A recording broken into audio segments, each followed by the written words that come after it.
வணக்கம் பாலகீதத்தின் சொந்தங்களே, செல்ல குழந்தைகளே. கிறுக்கல் சித்திரங்கள் என்ற என்னுடைய இன்றைய கவிதையினை உங்கள் முன் சமர்ப்பிப்பதில் பெருமை கொள்கிறேன். தொடர்ந்து என் இன்றைய கவிதை நிகழ்ச்சிக்கு நல்லாதரவு அளித்து வரும் உங்கள் அனைவருக்கும் என்னுடைய நன்றியை தெரிவித்துக் கொள்கிறேன். இன்றைக்கி பல வீட்டில் பார்த்திங்கன்னா, குட்டீஸ் இருக்கக்கூடிய வீடுகளில் குறிப்பாக சுவரில் பார்த்திங்கன்னா விதமான படங்கள், அதிலும் குறிப்பாக நம்ம நீட்டாக வெள்ளை அடித்து வச்சுருக்க இடத்துல பார்த்து அந்த பிள்ளைங்க வரைஞ்சிருக்கோம் புதுசான டிசைன்ஸில். கோவப்படவும் முடியாது, அதே நேரத்தில் அந்த பிள்ளைகளுடைய எண்ணங்கள் எப்படி வடிவத்தில் வந்திருக்குன்னு பார்த்தா ஆச்சரியமாக இருக்கும். அப்படிப்பட்ட குட்டீஸை பற்றிய ஒரு கவிதை இது. கிறுக்கல் சித்திரங்கள். வீடு முழுவதும் பரப்பி கிடக்கும் சுண்ணக்கட்டிகளும் வண்ணக்கலவைகளும் பறைசாற்றின எங்கள் வீட்டு குட்டி ஓவியன் தயாரானதை ஓவியப் போருக்கு.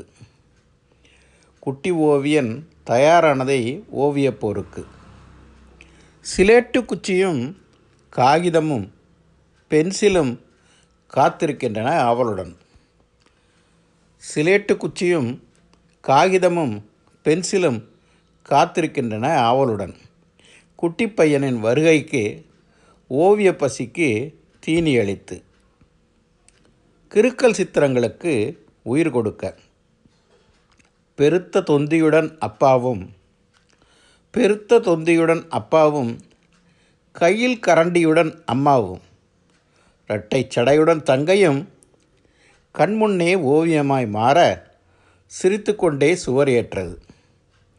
பெருத்த தொந்தியுடன் அப்பாவும் கையில் கரண்டியுடன் அம்மாவும் இரட்டை சடையுடன் தங்கையும் கண்முன்னே ஓவியமாக மாற சிரித்து கொண்டே சுவர் ஏற்றது குட்டி ரவிவர்மாவின் சித்திரத்தை.